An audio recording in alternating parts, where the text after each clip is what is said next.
Hey guys, welcome to a Meditation Amsterdam video, and in this video we're going to be talking about a slightly advanced technique for reducing anxiety. And if you're new to this channel, or if you're not new to the channel and if you like the content, press the subscribe button below and like this video, because it's really motivating to see people engage, and makes me want to create more stuff as long as it's helpful. So, anxiety. There's other videos in this channel about anxiety. Some of them refer to attitudes of non-resistance. Others refer to certain techniques to try to sort of calm our nervous system down during moments when things are flaring up. This technique is a little bit more in-depth than that. It already considers certain things. So it considers, for one thing, that you are able to step back and observe, right? Observe the anxiety, and especially observe thoughts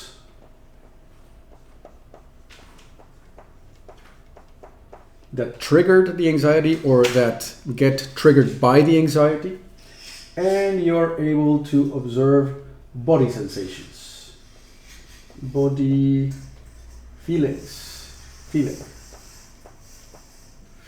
Okay, so you already need to be able to do this. But one thing that we notice when this happens is we are able to step back, we observe, and the anxiety is flaring up, but it just doesn't go away, right? And it kind of keeps reoccurring and stuff like that. And this technique is going to be addressing an even deeper level and erode or retrain the circuits that are flaring up over time.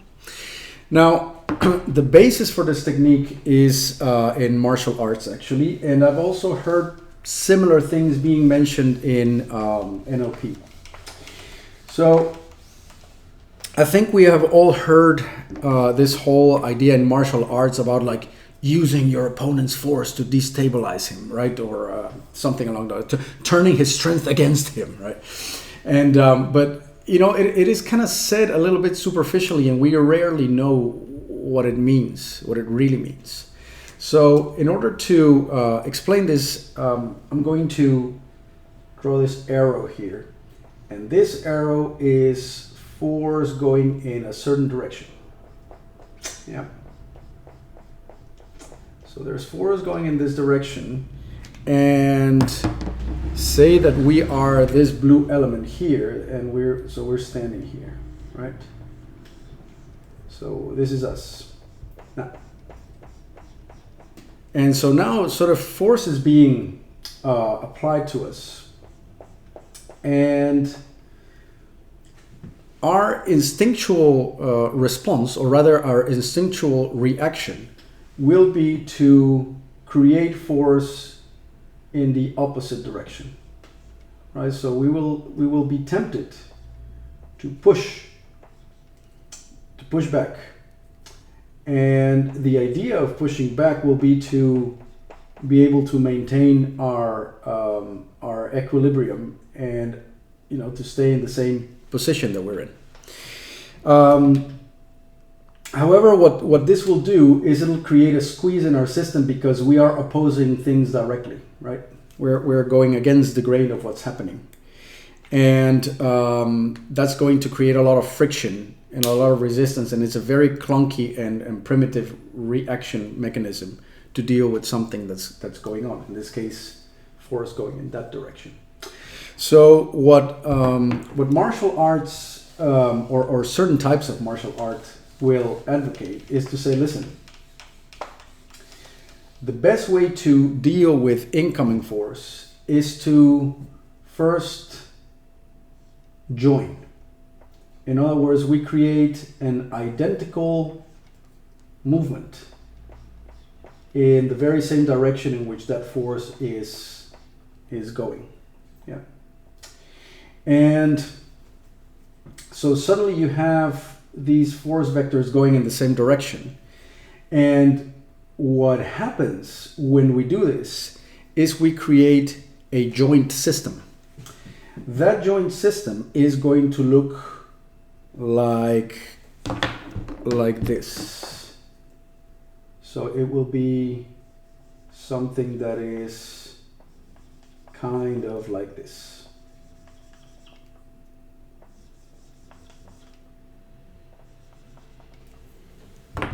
And what I mean to show here is a kind of merging of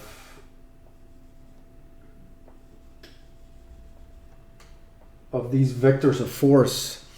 So what used to be an antagonistic force coming towards us is joined by a friendly force. And what it does is when they join, when we meet in a certain type of way, then it becomes a single thing.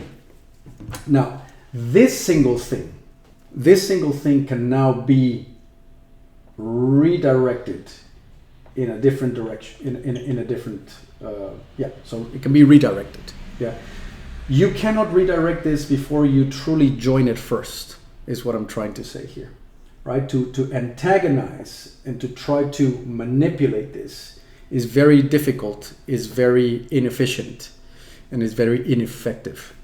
But in joining, we create a situation that can now be manipulated much more easily. So let's take then the example of what we mean by dealing with anxiety this way, and it's going to have to do with body sensations. So what we're going to do is, as anxiety flares up, whether it is typically throat, chest, pit of the stomach, or in your belly, we're going to try and notice the quality of the contraction that's taking place. Okay, so say that this is our body, this is the head, and you are feeling anxiety, for example, in the pit of your stomach.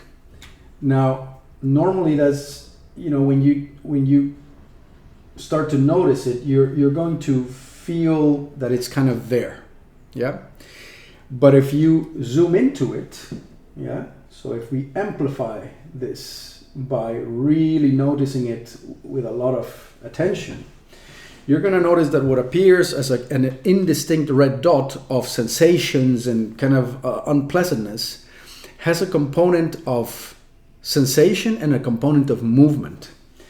That movement is going to be a certain type of contraction. And let's assume that contraction, these are red arrows. Let's assume that contraction has a shape that is going kind of upwards and towards and into itself, upwards and into itself, right?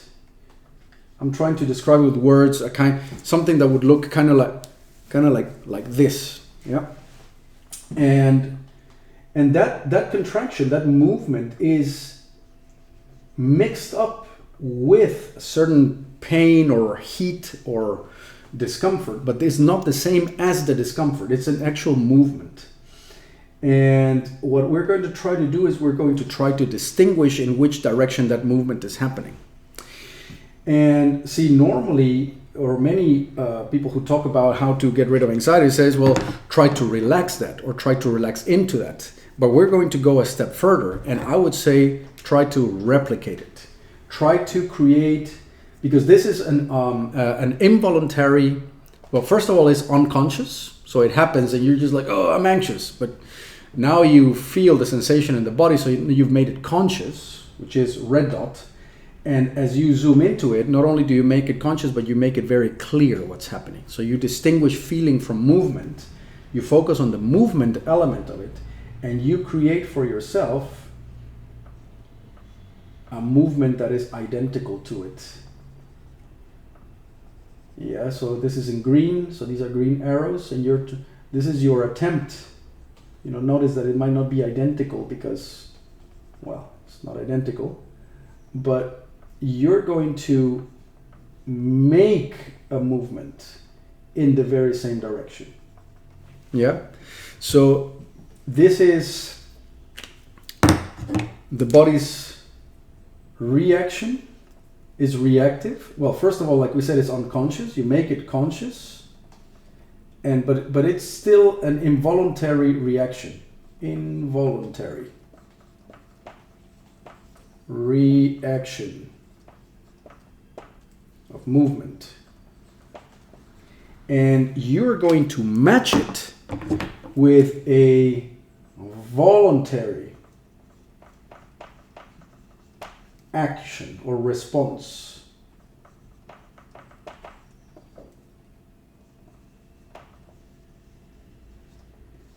But the weird thing about it is you're going to do it with certain qualities. It's going to be in the exact same place. It's going to take the same direction. And the very same intensity. And your objective is going to be to match it so closely, so identically, that you won't be able to tell anymore whether the body is doing it on its own or whether you are the one doing it. Yeah, you're going to match it like for like. And that's all there is to it, actually. You know, there's no punchline to this in which I say, and then it goes away, or from there you relax it.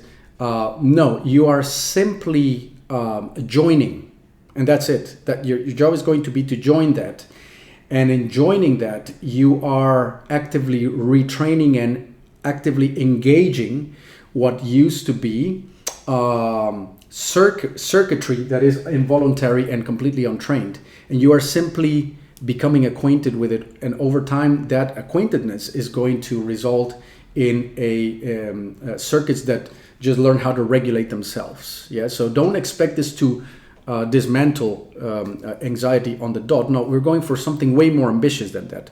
We are not trying to learn how to deal with anxiety. We are retraining circuitry so that it functions under our threshold of awareness, or rather within our awareness. So it's not reactive, it's not involuntary, it's not unconscious, and so we are using that signaling and kind of joining it and merging with it without any resistance. So that's the other one here. It has the same qualities, but it is also not trying to do anything to it. In other words, it's a kind of passive joining. So it's active in the sense that you're doing it, right? You're taking action, but it is also equanimous in the sense that you're not trying to do anything to this this involuntary action. In that case, it's a kind of an allowing. Yeah. So give that a try if you can. If you've been working with anxiety and you feel like you're a little bit stuck in terms of the progress. So like I said at the start, you are able to notice it. You are able to take a step back. You're able to observe it, but you don't see any real progress happening. It may be that it helps to actively engage the circuitry that is contracting, and you join that contraction. You just join the contraction like for like, to the point where you cannot really distinguish whether it is contracting or you are doing the contraction. It needs to be like a kind of identical matching of the force of the body. I hope that helps, and I'll be back with more content pretty soon. Cheerio.